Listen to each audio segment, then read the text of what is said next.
ಅನಾಮಿಕನ ಪ್ರೀತಿ. ಸೃಷ್ಟಿ ಎಷ್ಟು ಚಂದದ ಹೆಸರು. ರೀ ಸೃಷ್ಟಿ, ನೀವು ಯಾರು ಏನು ಅಂತ ನನಗೆ ಗೊತ್ತಿಲ್ಲ, ಆದರೆ ಆ ನಿಮ್ಮ ನಗು ಇದೆಯಲ್ಲ, ಹುಚ್ಚು ಇಡ್ಸೋ ಥರ ಇದೆ. ನನಗೆ ನಿಮ್ಮ ಮಾತು, ನಿಮ್ಮ ತರಲೆ ಎಲ್ಲ ಇಷ್ಟ. ನೀವೊಂಥರ ಮಗು ಕಣ್ರಿ ಎಂದವನ ಮಾತು ಇನ್ನೂ ಅವಳ ಕಿವಿಯಲ್ಲಿ ಗುಯ್ಗುಡುತ್ತಿತ್ತು. ಆದರೆ ಪದೇ ಪದೇ ಆ ಧ್ವನಿಯನ್ನು ಕೇಳುತ್ತಿದ್ದವಳ ಕಣ್ಣು ತುಂಬಿತು. ಆ ಧ್ವನಿಯ ಒಡೆಯನನ್ನು ಜಪಿಸುತ್ತಿದ್ದಳವಳು. ಇದುವರೆಗೂ ಅವನನ್ನು ಭೇಟಿ ಆಗಿರಲಿಲ್ಲ, ಕಣ್ಣುಗಳ ಭಾಷೆನ ಓದಿರಲಿಲ್ಲ. ಹೋಗಲಿ, ಫೋಟೋನಾದರೂ ನೋಡಿದ್ದಾಳ ಅನ್ನೋದಕ್ಕೆ ಅದು ಕೂಡ ಇಲ್ಲ. ಆದರೂ ಅದೇನೋ ಒಂದು ಸೆಳೆತ ಅವಳಿಗೆ ಅವನಂದರೆ. ಯಾರೂ ಇಲ್ಲದ ಅನಾಥ ಹುಡುಗಿ ನಮ್ಮ ಸೃಷ್ಟಿ. ತನ್ನ ವಿದ್ಯಾಭ್ಯಾಸ ಮುಗಿಸಿ ಸಣ್ಣ ಕಂಪನಿಯಲ್ಲಿ ಕೆಲಸ ಗಿಟ್ಟಿಸಿಕೊಂಡು ತಾನು ಬೆಳೆದ ಆಶ್ರಮನ ಬಿಟ್ಟು ಪುಟ್ಟ ಬಾಡಿಗೆ ಮನೆ ಒಂದರಲ್ಲಿ ವಾಸಿಸುತ್ತಿದ್ಲು. ಹೆಚ್ಚಿನ ಜನರ ಒಡನಾಟವಿರಲಿಲ್ಲ. ಹತ್ತಿರದ ಬಂಧು ಬಳಗ, ಸ್ನೇಹಿತರು ಅಂತ ಯಾರೂ ಅವಳಿಗೆ ಇರಲಿಲ್ಲ. ಬಟ್ಟಿನಲ್ಲಿ ತನಗಾಗಿ ಮಿಡಿಯುವ ಒಂದು ಜೀವವೂ ಇಲ್ಲ ಎಂದುಕೊಂಡವಳಿಗೆ ತನ್ನ ಹಣೆ ಬರದಂಥ ಬ್ರಹ್ಮನ ಮೇಲೆ ಅತೀ ಸಿಟ್ಟು. ಹೀಗೆ ದಿನಗಳು ದೂಡುತ್ತಿತ್ತು. ದಿನನಿತ್ಯದ ಜಂಜಾಟಗಳ ನಡುವೆ ಅವಳಿಗೆ ತನ್ನ ಭಾವನೆಗಳನ್ನು ಹಂಚಿಕೊಳ್ಳಲು ಒಬ್ಬ ಆಪ್ತ ಗೆಳೆಯನ ಅಗತ್ಯವಿತ್ತು. ಆಗಲೇ ಸಾಮಾಜಿಕ ಜಾಲತಾಣವೊಂದರಲ್ಲಿ ಅವಳಿಗೆ ಪರಿಚಯವಾಗಿದ್ದು ಆ ಅನಾಮಿಕ. ಅವನು ತನ್ನ ನಿಜವಾದ ಹೆಸರು, ಊರು ಯಾವುದನ್ನು ಅವಳ ಬಳಿ ಹೇಳಿರಲಿಲ್ಲ. ಅವಳು ಏನಾದರೂ ಅವನ ಬಗ್ಗೆ ಕೇಳಿದ್ರೆ, ಭಾವನೆಗಳಿಗೆ ಮುಖವಾಡ ಯಾಕ್ರಿ ಸೃಷ್ಟಿ, ನನ್ನ ಅಕ್ಷರಗಳು, ಮಾತುಗಳು ನಿಮಗೆ ಧೈರ್ಯ ತುಂಬಿದ್ರೆ ಅಷ್ಟೇ ಸಾಕು ಎನ್ನುತ್ತಿದ್ದ. ಒಟ್ಟಿನಲ್ಲಿ ಅವಳಿಗೆ ಕೇವಲ ಅನಾಮಿಕ ಎಂದಷ್ಟೇ ಗುರುತಿಸಿಕೊಂಡಿದ್ದ. ಅವನ ಮಾತು, ಕಾಳಜಿ, ಸ್ಫೂರ್ತಿದಾಯಕ ಮಾತುಗಳು ಅವಳ ಬೇಸರವನ್ನು ಸ್ವಲ್ಪ ಮಟ್ಟಿಗೆ ಹೋಗಲಾಡಿಸುತ್ತಿತ್ತು. ಸೃಷ್ಟಿ ಬೇಸರದಲ್ಲಿದ್ದಾಗಲೇ ಅವನು ಕಳಿಸುತ್ತಿದ್ದ ಪ್ರೀತಿಯ ಸಾಲುಗಳು ಅವಳ ಮೊಗದಲ್ಲಿ ನಗುನ ತರಿಸ್ತಿತ್ತು. ಮುಖ ನೋಡದಿದ್ದರೂ, ಧ್ವನಿ ಕೇಳದೇ ಇದ್ದರೂ ಇಬ್ಬರ ನಡುವೆ ಗಾಢವಾದ ಸ್ನೇಹ ಬೆಳೆದಿತ್ತು. ಒಟ್ಟಿನಲ್ಲಿ ಸೃಷ್ಟಿಗೆ ಎಲ್ಲವೂ ಅವನೇ ಆಗಿದ್ದ. ಅವನಿಗೂ ಅಷ್ಟೇ ಅವಳೆಂದರೆ ಇಷ್ಟ. ಅವಳ ದಿನವಂತೂ ಅವನಿಗೆ ಶುಭೋದಯ ಎಂಬ ಒಂದು ಮೆಸೇಜ್ನಿಂದ ಆರಂಭವಾದರೆ ಅವನ ಶುಭರಾತ್ರಿ ಎಂಬ ಸಂದೇಶದಿಂದ ಕೊನೆಗೊಳ್ಳುತ್ತಿತ್ತು. ಹೀಗಿರುವಾಗಲೇ ಇದ್ದಕ್ಕಿದ್ದಂತೆ ಒಂದು ದಿನ ಅವನ ಸಂದೇಶ ಕಡಿತಗೊಂಡಿತು. ಅವಳಿಗೆ ಏನೋ ಒಂದು ರೀತಿ ನೋವು, ಆತಂಕ, ಗಾಬರಿಯಿಂದ ಅವನ ನಂಬರ್ಗೆ ಕಾಲ್ ಮಾಡಿದಳು. ಆದರೆ ಅದು 1 ತಿಂಗಳವರೆಗೂ ಸತತವಾಗಿ ಸ್ವಿಚ್ ಆಫ್ ಅಂತ ಬರ್ತಿತ್ತು. ಅವಳ ಮನಸ್ಸು ವಿಲವಿಲ ಎಂದು ಒದ್ದಾಡತೊಡಗಿತು. ಹೀಗೆಯೇ ಸುಮಾರು 1 ತಿಂಗಳ ಕಾಲ ಅವಳಿಗೆ ಸಂಪರ್ಕಕ್ಕೆ ಸಿಗದ ಅವನ ಅನಾಮಿಕ ಗೆಳೆಯ ಎಲ್ಲೋ ನಾಪತ್ತೆಯಾಗಿದ್ದ. 1 ತಿಂಗಳಲ್ಲಿ ಎಲ್ಲವೂ ಬದಲಾಗಿ ಹೋಯಿತು. ದಿನವೂ ಸೃಷ್ಟಿ ಅವನನ್ನು ಪ್ರತಿಕ್ಷಣ ನೆನೆದು ಕಣ್ಣೀರಲ್ಲಿ ಕೈ ತೊಳೆಯುತ್ತಿದ್ದಳು. ಆದರೂ ಅವನು ಬಂದೇ ಬರ್ತಾನೆಂಬ ನಿರೀಕ್ಷೆ ಹೊತ್ತು ಆಸೆ ಕಂಗಳಿಂದ ಅವನ ಮೆಸೇಜ್ಗಾಗಿ ಕಾಯುತ್ತಿದ್ಲು. ಆದರೆ ಅನಾಮಿಕನಿಂದ ಅವಳ ನಂಬರ್ಗೆ ಯಾವ ಸಂದೇಶವೂ ಬರ್ತಿರಲಿಲ್ಲ. ಪ್ರತಿದಿನ ಬೆಳಗ್ಗೆ ಎದ್ದು ಮೊಬೈಲ್ನ ನೋಡುತ್ತಿದ್ದಳು. ಮತ್ತೆ ಮೆಸೇಜ್ ಇಲ್ಲದನ್ನು ನೋಡಿ ಮತ್ತೆ ಕಣ್ಣೀರು ಹಾಕುತ್ತಿದ್ಳು. 100 ಕಾಲು, 1000 ಸಂದೇಶ ಕಳಿಸಿದ್ದಳು. ಆದರೆ ಅದಿನ್ನೂ ಅವನಿಗೆ ತಲುಪಿರಲಿಲ್ಲ. ಎಲ್ಲಿದೆಯಾ ಅನಾಮಿಕ? ಯಾಕೆ ಮಾತಾಡ್ತಿಲ್ಲ ನನ್ನ ಜೊತೆ? ನನ್ನ ಮೇಲೇನಾದರೂ ಕೋಪನ ಹೇಳು ಪ್ಲೀಸ್ ಕಣೋ, ಮಾತಾಡೋ ನನ್ನ ಜೊತೆ. ನನಗೆ ನಿನ್ನ ಬಿಟ್ಟರೆ ಯಾರೂ ಫ್ರೆಂಡ್ಸ್ ಇಲ್ಲ. ಈಗ ನೀನು ಇಲ್ಲ ಅಂದರೆ ಅಕ್ಷರಶಃ ನಾನೀಗ ಶವವಾಗಿ ಬಿಡ್ತೀನಿ ಎಂದು ಬಿಕ್ಕಿ ಬಿಕ್ಕಿ ಅಳುತ್ತಲೇ ಅವನಿಗೆ ಸಂದೇಶವೊಂದನ್ನು ಕಳಿಸಿದ್ಲು. ದಿನೇ ದಿನೇ ಅವನನ್ನು ನೆನೆದು ಹೊಳಗೊಳಗೆ ಕೊರಗುತ್ತಿದ್ಲು. ಹೀಗಿರುವಾಗ ಅಂದೊಂದು ಮುಂಜಾನೆ ಅವನ ನಂಬರ್ನಿಂದ ಅವಳ ನಂಬರ್ಗೆ ಒಂದು ಮೆಸೇಜ್ ಬಂತು. ಅದನ್ನು ಕಂಡ ಸೃಷ್ಟಿ ತಕ್ಷಣ ಮೊಬೈಲ್ನ ಕೈಗೆತ್ತಿಕೊಂಡು ಮೆಸೇಜನ್ನು ಓಪನ್ ಮಾಡಿ ನೋಡಿದ್ಲು. ಅದರಲ್ಲಿ, ಅಕ್ಕ ಕ್ಷಮಿಸಿ, ನೀವು ಯಾರಂತ ನನಗೆ ಗೊತ್ತಿಲ್ಲ, ಆದರೆ ನನ್ನ ಅಣ್ಣನ ಫೋನಿನಲ್ಲಿ ನನ್ನ ಜೀವ ಅಂತ ನಿಮ್ಮ ನಂಬರ್ ಸೇವ್ ಆಗಿತ್ತು. ಅದಕ್ಕೆ ಅವನ ಪರವಾಗಿ ನಾನು ಈ ಮೆಸೇಜ್ನ ಕಳಿಸುತ್ತಿದ್ದೇನೆ. ಕಳೆದ 1 ವರ್ಷದಿಂದ ಅಣ್ಣ ಕ್ಯಾನ್ಸರ್ ರೋಗದಿಂದ ಬಳಲುತ್ತಿದ್ದ. ತಾನು ಇನ್ನು ಕೆಲವು ದಿನಗಳು ಈ ಭೂಮಿ ಮೇಲೆ ಇರೋದು ಅಂತ ಅವನಿಗೆ ಮೊದಲೇ ತಿಳಿದಿತ್ತು. ಹಾಗಾಗಿ ತನ್ನಿಂದ ಯಾರಿಗೂ ಬೇಜಾರಾಗಬಾರದು ಅಂತ ಅವನು ಯಾರ ಜೊತೆಗೂ ಹೆಚ್ಚು ಮಾತಾಡ್ತಿರ್ಲಿಲ್ಲ. ಹಾಗೆ ಕಾಯಿಲೆ ವಿಷಯ ಕೇಳಿ ಯಾರಿಗೂ ನೋವು ಕೊಡಬಾರದು, ಹಾಗೆ ಯಾರು ನನ್ನ ಮೇಲೆ ಕರುಣೆ ತೋರಿಸಬಾರ್ದು ಅಂತ ನಿರ್ಧಾರ ಮಾಡಿ ಆದಷ್ಟು ಅವನು ಜನರಿಂದ ದೂರನೇ ಉಳಿದಿದ್ದ. ಆದರೆ ಅವನು ನಿಮ್ಮ ಪರಿಚಯವಾದ ದಿನದಿಂದ ನಿಮಗಾಗಿ ಅನಾಮಿಕನಾಗಿದ್ದ. ನಿಮ್ಮ ಪರಿಚಯ ಆದಮೇಲಂತೂ ಆ ನೋವಿನ ನಡುವೆ ಕೂಡ ನಗುವುದನ್ನು ಕಲಿತಿದ್ದ. ಆ ತಿಂಗಳ ಕೀಮೋಥೆರಪಿ ನೋವಿನಿಂದ ನರಳುವಾಗ ಕೂಡ ನಿಮ್ಮ ಒಂದು ಸಂದೇಶ ಬಂದರೆ ಸಾಕು, ಎಲ್ಲ ನೋವನ್ನು ಮರೆತು ಮುಗುಳ್ನಗುತ್ತಿದ್ದ. ನನ್ನ ಬದುಕಿನ ಈ ಕೊನೆಯ ಸಾವಿನ ದಿನಗಳು ಮುದ್ದಾದ ಸೃಷ್ಟಿಯ ಸ್ನೇಹದಿಂದ ಸಾರ್ಥಕಗೊಂಡಿದೆ. ಅವಳ ಮಾತು ಕೇಳ್ತಾ ಇದ್ದರೆ ನಾನು ಬದುಕಿರುವ ಪ್ರತಿ ಕ್ಷಣವೂ ಸಾರ್ಥಕ ಎಂದು ನಗುತ್ತಿದ್ದ. ಹಾಗೆ ಸ್ವಲ್ಪ ದಿನಗಳ ಹಿಂದೆ ನಿಮ್ಮ ಎದುರು ಬರಬೇಕು ಅಂತ ಇದ್ದ. ಆದರೆ ಅವನನ್ನು ನಿಮ್ಮ ಹತ್ರ ಕರ್ಕೊಂಬರೋದಕ್ಕೂ ಮುಂಚೆನೇ ವಿಧಿ ಅವನ ಆಟನ ತೋರಿಸಿಬಿಡ್ತು. ಅವನನ್ನು ತಾನಿರೋ ಕಡೆ ಕರೆದುಕೊಂಡು ಹೋಗ್ಬಿಡ್ತು. ಕಳೆದ 1 ತಿಂಗಳಿಂದ ಅವನ ಪರಿಸ್ಥಿತಿ ತೀರಾ ಹದಗೆಟ್ಟಿತ್ತು. ಅವನನ್ನು ಉಳಿಸ್ಕೊಳ್ಳೋಕ್ಕೆ ನಾವು ಸಾಕಷ್ಟು ಪ್ರಯತ್ನ ಮಾಡಿದ್ವಿ. ಆದರೆ ಕೊನೆ ಕ್ಷಣದಲ್ಲಿ ಡಾಕ್ಟರ್ ಕೂಡ ಕೈ ಚೆಲ್ಲಿದ್ರು. ಆಸ್ಪತ್ರೆಯ ICUನಲ್ಲಿ ವೆಂಟಿಲೇಟರ್ನ ನರಕ ಯಾತನೆಯ ಮಧ್ಯೆ ಕೂಡ ಅವನ ಕಣ್ಣು ಮೊಬೈಲ್ ಕಡೆಯೇ ಇರ್ತಿತ್ತು. ನಿಮ್ಮ ಮೆಸೇಜ್ಗಳಿಗೆ ಉತ್ತರಿಸೋಕ್ಕೂ ಸಹ ಆಗ್ತಿರ್ಲಿಲ್ಲ. ಯಾಕಂದರೆ ಅವನ ಕೈಗಳು ಅವನಿಗೆ ಸಹಕರಿಸ್ತಿರಲಿಲ್ಲ. ನನಗೆ ನೋವು ಆಗ್ತಿದೆ, ಪ್ಲೀಸ್ ರಿಪ್ಲೈ ಮಾಡು ಅನಾಮಿಕಾ ಎಂಬ ನಿಮ್ಮ ಸಂದೇಶವನ್ನು ನೋಡಿದಾಗೆಲ್ಲ ICUನಲ್ಲೇ ಕಣ್ಣೀರು ಹಾಕ್ತಿದ್ದ. ಇವತ್ತು ಬೆಳಗ್ಗೆ ಆ ಕ್ರೂರ ದೇವರು ನಮ್ಮಣ್ಣನನ್ನು ನಮ್ಮಿಂದ ಕಿತ್ಕೊಂಡು ಬಿಟ್ಟ.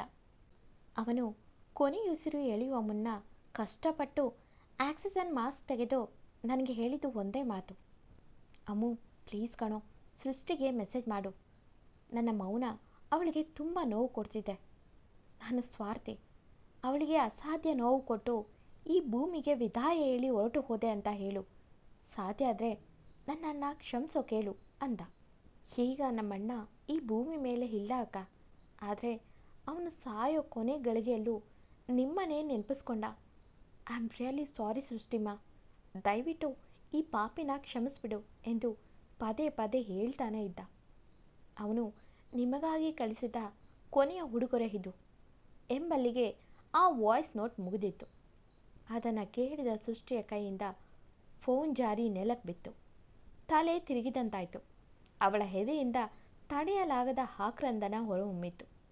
ಅಳುತ್ತಲೇ ಫೋನ್ನ ಕೈಗೆತ್ತುಕೊಂಡು ಎಂದಿಗೂ ತಲುಪದ, ಡಬಲ್ ಟಿಕ್ ಹಾಕದ, ಯಾರೂ ಓದದ ಆ ಅನಾಮಿಕನ ಚಾಟ್ ಬಾಕ್ಸ್ಗೆ ತನ್ನ ಬದುಕಿನ ಕೊನೆಯ ಸಂದೇಶವನ್ನು ಟೈಪ್ ಮಾಡಿದ್ಲು. ಕ್ಷಮಿಸು ಅನಾಮಿಕ ಗೆಳೆಯ, ನಿನ್ನ ಮೌನದ ಹಿಂದಿನ ನೋವನ್ನು ನಾನು ಅರಿಯದೆ ನಿನ್ನ ದೂಷಿಸಿದೆ.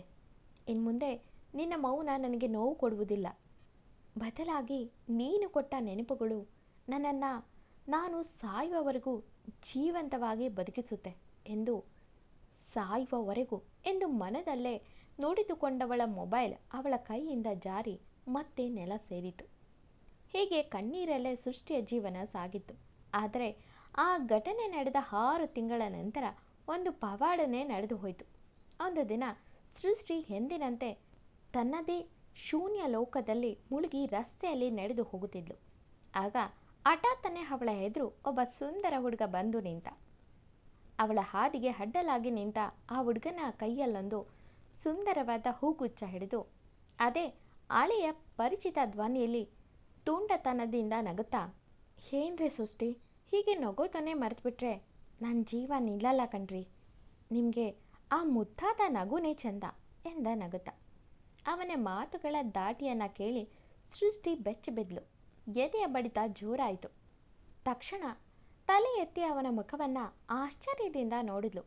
ಆಗ ಆ ಹುಡುಗ ಮತ್ತಷ್ಟು ಮುಗುಳ್ನಗುತ್ತಾ, ಏನ್ರಿ, ನೀವು ಜೀವ ಕೊಟ್ಟ ಗೆಳೆಯನನ್ನೇ ಮರೆತು ಬಿಟ್ಟಿದ್ದೀರಾ ಎಂದ. ಸೃಷ್ಟಿಗೆ ಆ ಮಾತುಗಳ ಒಳ ಅರ್ಥ ತಿಳಿಯದೆ ಗಲಿಬಿಲಿಯಾಗಿ ನಿಂತಿದ್ಲು. ಯಾರಿವನು? ಎಲ್ಲೋ ಈ ಥರ ಮಾತು ಕೇಳಿದ್ದೀನಿ, ಆದರೆ ಮುಖ ಹೊಸದು ಎಂದು ಯೋಚಿಸ್ತಿದ್ಲು. ಅವಳು ಹಾಗೆ ಅಯೋಮಯವಾಗಿ ನಿಂತಿರುವುದನ್ನು ನೋಡಿ ಆ ಹುಡುಗ ತನ್ನ ಜೇಬಿನಿಂದ ಫೋನ್ ತೆಗೆದು ಒಂದು ನಂಬರ್ಗೆ ಮೆಸೇಜ್ ಮಾಡಿದ. ತಕ್ಷಣವೇ ಸೃಷ್ಟಿಯ ಕೈಯಲ್ಲಿದ್ದಂಥ ಮೊಬೈಲ್ ಬ್ಲಿಂಕ್ ಆಯಿತು. ಪರದೆ ಮೇಲೆ ಮೂಡಿದ ಆ ಅನಾಮಿಕನ ನಂಬರ್ನಿಂದ, ಏನ್ರಿ ನೋಡೋಕೆ ನಾನು ಹೇಳ್ದಂತೆ ಸುಂದ್ರಿನೇ ಕಣ್ರಿ ಎನ್ನುವ ಮೆಸೇಜ್ ಬಂದಿದ್ದನ್ನು ನೋಡಿ ಅವಳಿಗೆ ತಲೆ ಸುತ್ತಿದಂತಾಯಿತು. ಆಘಾತದಿಂದ ಅವಳು ಕೆಳಗೆ ಬೀಳಲು ಹೋದಾಗ ಆ ಹುಡುಗ ತಟ್ಟನೆ ಅವಳ ಸೊಂಟಕ್ಕೆ ಕೈ ಹಾಕಿ ಬಳಸಿಳಿದುಕೊಂಡ. ಅವಳ ಕಣ್ಣುಗಳನ್ನೇ ದಿಟ್ಟಿಸುತ್ತಾ, ನನಗೆ ಬದುಕಲು ಹೊಸ ಜೀವ ಕೊಟ್ಟು ಈಗ ನೀವೇ ಹೀಗೆ ಶಾಕ್ ಆದರೆ ಹೇಗೆ ಸೃಷ್ಟಿ ಎಂದು ಕೇಳುತ್ತಾ ಮೆಲ್ಲಗೆ ಹಿಂದಿನ ನೆನಪುಗಳಿಗೆ ಜಾರಿದ. ಅವತ್ತು ಆಸ್ಪತ್ರೆಯಲ್ಲಿದ್ದಾಗ ಸೃಷ್ಟಿ ಕಳಿಸುತ್ತಿದ್ದ ಸಾವಿರಾರು ಮೆಸೇಜ್ಗಳಲ್ಲಿ ಇದ್ದ ಆಕ್ರಂದನ ಸಂದೇಶಗಳು ಅವನನ್ನು ತಲುಪಿದ್ದವು. ತಾನು ಇನ್ನು ಎಷ್ಟು ದಿನ ಬದುಕುತ್ತೇನೋ ಗೊತ್ತಿಲ್ಲ. ತನ್ನಿಂದ ಸೃಷ್ಟಿ ಜೀವಂತ ಶವವಾಗಿರುವುದನ್ನು ಕಂಡು ಅವನಿಗೆ ತಡೆಯಲಾಗಲಿಲ್ಲ. ಒಂದೊಮ್ಮೆ ತಾನು ಸತ್ತರೆ ಅವಳು ಬದುಕಲಾರಳು ಎಂದು ಹೆದರಿ ತನ್ನ ಮೌನಕ್ಕೆ ಒಂದು ಪೂರ್ಣ ವಿರಾಮ ಇಡಲು ಬಯಸಿದ್ದ. ಹಾಗಾಗಿಯೇ ತನ್ನ ತಂಗಿಯ ಅಮ್ಮುವಿನ ಬಳಿ ನಾನು ಸತ್ತೇ ಹೋದೆ ಎಂದು ಸುಳ್ಳು ವಾಯ್ಸ್ ನೋಟ್ ಕಳಿಸುವಂತೆ ಹೇಳಿದ್ದ. ತಾನು ದೂರವಾದರೆ ಕಾಲಕ್ರಮೇಣ ಅವಳು ತನ್ನನ್ನು ಮರೆತು ಹೊಸ ಜೀವನ ಆರಂಭಿಸುತ್ತಾಳೆ ಎಂದುಕೊಂಡಿದ್ದ. ಆದರೆ ಸುಳ್ಳು ಸಾವಿನ ಸುದ್ದಿ ಕೇಳಿದ ನಂತರ ಸೃಷ್ಟಿ ಕಳಿಸಿದ ಆ ಕೊನೆಯ ಸಂದೇಶ, ನೀನು ಕೊಟ್ಟ ನೆನಪುಗಳು ನನ್ನನ್ನು ನಾನು ಸಾಯುವವರೆಗೂ ಜೀವಂತವಾಗಿ ಬದುಕಿಸುತ್ತೆ ಎಂಬ ಲೈನುಗಳು ಅವನ ಹೃದಯವನ್ನು ಹಿಂಡಿ ಇಪ್ಪೆ ಮಾಡಿಬಿಟ್ಟವು. ಆ ಕ್ಷಣದಲ್ಲಿ ಅವನಿಗೆ ಮೊದಲ ಬಾರಿಗೆ ದೇವರ ಮೇಲೆ ವಿಪರೀತ ಕೋಪ ಬಂದಿತ್ತು. ಜೊತೆಗೆ, ಇಲ್ಲ, ನಾನು ಸಾಯಬಾರ್ದು, ನನಗಾಗಿ ಅಲ್ಲದಿದ್ದರೂ ನನ್ನನ್ನು ಇಷ್ಟೊಂದು ಪ್ರೀತಿಸುವ ಆ ಜೀವಕ್ಕಾಗಿ ನಾನು ಬದುಕಲೇಬೇಕು ಎಂದು ಆಟ ಹುಂಬತನ ಅವನಲ್ಲಿ ಮೂಡಿತ್ತು. ಬಹುಶಃ ಆ ಸೃಷ್ಟಿಯ ಪವಿತ್ರ ಪ್ರೀತಿಯ ಶಕ್ತಿ ಮತ್ತು ಅವನ ಬದುಕುವ ಹಠ ಆ ದೇವರಿಗೆ ತಲುಪಿತ್ತು ಅನಿಸುತ್ತೆ. ಆ ಹುಡುಗನ ಮನೆಯವರು ಕೋಟ್ಯಾಂತರ ರೂಪಾಯಿ ಖರ್ಚು ಮಾಡಿ ದೊಡ್ಡ ಸ್ಪೆಷಲಿಸ್ಟ್ ವೈದ್ಯರ ಸಹಾಯದಿಂದ ಅವನನ್ನು ಹೆಚ್ಚಿನ ಚಿಕಿತ್ಸೆಗಾಗಿ ವಿದೇಶಕ್ಕೆ ಕರೆದೊಯ್ದರು. ಅಲ್ಲಿ ಕಠಿಣವಾದ ಚಿಕಿತ್ಸೆಗಳು ನಡೆದವು. ಗುಣಮುಖನಾಗಲು ಸಾಕಷ್ಟು ಸಮಯ ಬೇಕಾಯಿತು. ಆ ನರಕ ಯಾತನೆಯ ನೋವಿನಲ್ಲೂ ಅವನಿಗೆ ಶಕ್ತಿ ನೀಡುತ್ತಿದ್ದುದು ಸೃಷ್ಟಿಯ ನೆನಪುಗಳು ಮಾತ್ರ. ದಿನಗಳು ಉರುಳಿದಂತೆ ಪ್ರಕೃತಿಯೇ ಬೆರಗಾಗುವಂತೆ ಅವನ ದೇಹದಲ್ಲಿದ್ದಂಥ ಕ್ಯಾನ್ಸರ್ ಅನ್ನೋ ಮಹಾಮಾರಿ ಸಂಪೂರ್ಣವಾಗಿ ನಾಶವಾಗಿ ಅವನು ಮೊದಲಿನಂತೆ ಸಂಪೂರ್ಣ ಆರೋಗ್ಯವಂತವಾಗಿ ಎದ್ದು ನಿಂತ. ವೈದ್ಯರೇ ಆಶ್ಚರ್ಯಪಟ್ಟು, ನೀವು ಸಾವು ಮತ್ತು ಕ್ಯಾನ್ಸರ್ ಎರಡನ್ನು ಗೆದ್ದು ಬಂದಿದ್ದೀರಾ, ಇದೊಂದು ರೀತಿ ಪವಾಡ ಅಂದರು. ಆದರೆ ಅವನಿಗೆ ಮಾತ್ರ ಗೊತ್ತಿತ್ತು ಆ ಪವಾಡದ ಹೆಸರು ಸೃಷ್ಟಿ ಎಂದು. ತಕ್ಷಣ ವಿದೇಶದಿಂದ ಭಾರತಕ್ಕೆ ವಾಪಸ್ ಬಂದ ತಕ್ಷಣ ಅವನು ಮಾಡಿದ ಮೊದಲ ಕೆಲಸ ಅಂದರೆ ಸೃಷ್ಟಿಯ ಫೋನ್ ನಂಬರ್ ವಿವರಗಳನ್ನು ಪಡೆದು ಅವಳ ವಿಳಾಸನ ಪತ್ತೆ ಹಚ್ಚಿತು. ಕಳೆದ ಒಂದು ವಾರದಿಂದ ಅವಳಿಗೆ ತಿಳಿಯದಂತೆ ದೂರದಲ್ಲೇ ನಿಂತು ಅವಳ ಪ್ರತಿ ಹೆಜ್ಜೆಯನ್ನು ಗಮನಿಸುತ್ತಿದ್ದ.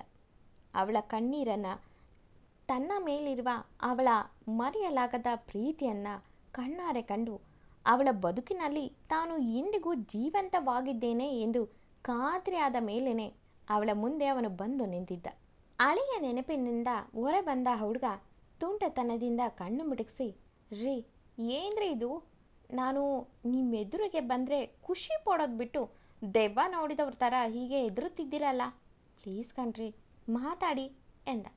ಸೃಷ್ಟಿಗೆ ಯಾರೋ ತನಗೆ ಮೋಸ ಮಾಡುತ್ತಿದ್ದಾರೆ ಎನಿಸಿದರೂ ಅವನು ಮಾತಾಡುವ ಶೈಲಿ, ಆ ಪ್ರೀತಿಯ ಧ್ವನಿ ಮಾತು ಎಲ್ಲವೂ ಆ ಅನಾಮಿಕನೇ ಹೌದು ಎಂದು ಮನಸ್ಸು ನುಡಿಯುತ್ತಿತ್ತು. ಅವಳು ಮೌನವಾಗಿರುವುದನ್ನು ಕಂಡು ಆ ಹುಡುಗ ನಗುತ್ತಾ, ಬನ್ರಿ ನಿಮ್ಮ ಮನೆಗೆ ಹೋಗಿ ನಿಧಾನವಾಗಿ ಕೂತು ಮಾತಾಡೋಣ ಎನ್ನುತ್ತಾ ಸೃಷ್ಟಿ ಬೇಡ ಎನ್ನುವಷ್ಟರಲ್ಲಿ ಅವಳನ್ನು ತನ್ನ ಕೈಗಳಲ್ಲಿ ಎತ್ಕೊಂಡು ಬಿಟ್ಟ. ಸೃಷ್ಟಿಗೆ ಇನ್ನೂ ಆ ಶಾಕ್ನಿಂದ ಹೊರಗೆ ಬರಲೇ ಇಲ್ಲ. ಅವನು ಸೀದಾ ಅವಳ ಬಾಡಿಗೆ ಮನೆ ಹತ್ತಿರ ನಡೆದು ಬಂದು, ಬಾಗಿಲು ತೆಗಿರಿ ಸೃಷ್ಟಿ, ನನಗಿನ್ನೂ ನಿಮ್ಮನ್ನು ಎತ್ಕೊಂಡು ನಿಲ್ಲುವಷ್ಟು ಪೂರ್ತಿ ಶಕ್ತಿ ಬಂದಿಲ್ಲ ಎಂದ. ತಕ್ಷಣ ಮುಜುಗರದಿಂದ ಕೆಂಪಾದ ಸೃಷ್ಟಿ, ಬಿಡಿ ನನ್ನ ಕೆಳಗೆ ಎಂದು ಅವನ ಕೈಗಳಿಂದ ಬೆಳೆಸ್ಕೊಂಡು ಧಾವಂತದಿಂದ ಡೋರ್ ತೆಗೆದ್ಲು. ಅವನು ಗತ್ತಿನಿಂದ ಒಳಗೆ ಬಂದು ಸೋಫಾ ಮೇಲೆ ಆರಾಮಾಗಿ ಕೂತ್ಕೊಂಡು, ಹಬ್ಬ ಸ್ವಲ್ಪ ನೀರು ಕೊಡ್ರಿ, ಗಂಟ್ಲು ಒಣಗ್ತಿದೆ ಅಂದ. ಸೃಷ್ಟಿಗೆ ಇದೆಲ್ಲವೂ ಕನಸು ನನಸು ತಿಳಿಯದ ಅಯೋಮಯ ಸ್ಥಿತಿ. ಅದೇ ಸಮಯಕ್ಕೆ ಸರಿಯಾಗಿ ಆ ಪುಟ್ಟ ಮನೆಯ ಮುಂದೆ ಒಂದು ಐಷಾರಾಮಿ ಕಾರ್ ಬಂದು ನಿಂತಿತು. ಅದರಿಂದ 3 ಜನ ಇಳಿದು ನೇರವಾಗಿ ಸೃಷ್ಟಿಯ ಮನೆ ಒಳಗೆ ಬಂದರು. ಸೃಷ್ಟಿ ಯಾರು ನೀವು ಎಂದು ಕೇಳುವ ಮೊದಲೇ ಆ ಹುಡುಗ ಎದ್ದು ನಿಂತು, ಇವರೆಲ್ಲ ನಮ್ಮನೆಯವ್ರು ಕಣ್ರಿ ಎಂದು ಎಲ್ಲರನ್ನೂ ಪರಿಚಯಿಸಿದ್ದ. ಅಲ್ಲಿದ್ದ ಒಂದು ಮುದ್ದಾದ ಹುಡುಗಿ ಓಡಿ ಬಂದು ಸೃಷ್ಟಿ ಕೈ ಹಿಡಿದು, ಅಕ್ಕ, ನನ್ನ ಕ್ಷಮಿಸಿ, ಅವತ್ತು ಅಣ್ಣನ ಒತ್ತಾಯಕ್ಕೆ ಮಣಿತು ನಿಮಗೆ ಆ ಸುಳ್ಳು ಸಾವಿನ ವಾಯ್ಸ್ ನೋಟ್ ಕಳಿಸಿದ ಪಾಪಿ ನಾನೇ ಅಂದ್ಲು. ಆ ಹುಡುಗಿ ಮಾತು ಕೇಳಿ ಸೃಷ್ಟಿಗೆ ಏನು ಹೇಳಬೇಕು, ಹೇಗೆ ಪ್ರತಿಕ್ರಿಯಿಸಬೇಕು ಎಂದು ತೋಚದೆ ಮೂಕ ವಿಸ್ಮಿತಳಾಗಿ ನಿಂತಿದ್ಲು. ಆಗ ಆ ಹುಡುಗ ಸೃಷ್ಟಿ ಹತ್ರ ಬಂದು ಅವಳ ಕಣ್ಣೀರನ್ನು ಒರೆಸುತ್ತಾ ಪ್ರೀತಿಯಿಂದ, ಇಷ್ಟು ದಿನ ನಿಮಗಾಗಿ ಕೇವಲ ಅಕ್ಷರಗಳಾಗಿದ್ದ ಆ ಅನಾಮಿಕ ನಾನೇ ಸೃಷ್ಟಿ. ನನ್ನ ನಿಜವಾದ ಹೆಸರು ಜೀವನ್ ಅಂತ.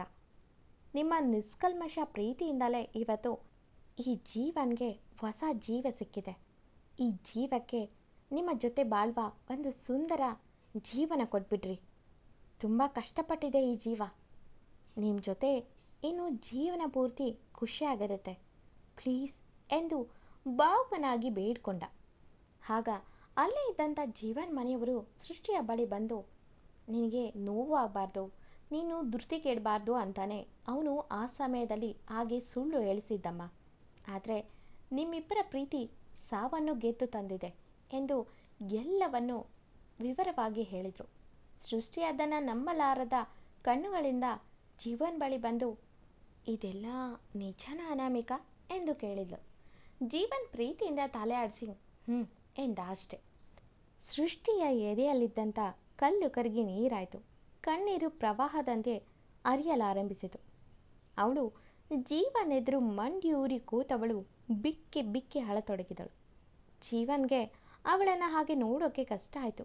ತಕ್ಷಣ ಅವನು ಅವಳ ಸಮಕ್ಕೆ ಕೂತು, ಪ್ಲೀಸ್ ರೀ, ಹೀಗೆ ಹತ್ರೆ ಈ ಜೀವ ಸಹಿಸಲ್ಲ ಪ್ಲೀಸ್ ಎಂದವನು ಅವಳನ್ನು ಹೇಗೆ ಸಮಾಧಾನ ಮಾಡಬೇಕು ಎಂದು ಅರಿಯದೆ ಅವಳನ್ನು ಹಾಗೆ ಬಾಚಿ ತಪ್ಪಿಕೊಂಡು, ಪ್ಲೀಸ್ ಸೃಷ್ಟಿ, ನಿಮ್ಮ ನಗುಗಾಗೆ ನಾನು ಬದುಕಿ ಬಂದಿದ್ದೇನೆ.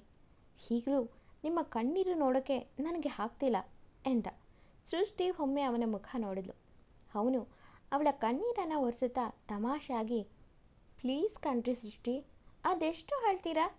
ನೀವು ಅಳೋದು ನೋಡಿದ್ರೆ ನಮ್ಮ ದೇಶದ ನೀರಿನ ಸಮಸ್ಯೆ ಎಲ್ಲ ಹೋಗಿ ಡ್ಯಾಮ್ ಎಲ್ಲ ತುಂಬಿ ಎಲ್ಲಿ ಪ್ರವಾಹ ಆಗುತ್ತೋ ಅನಿಸುತ್ತೆ ಎಂದು ಕಾಲೆಳೆದ.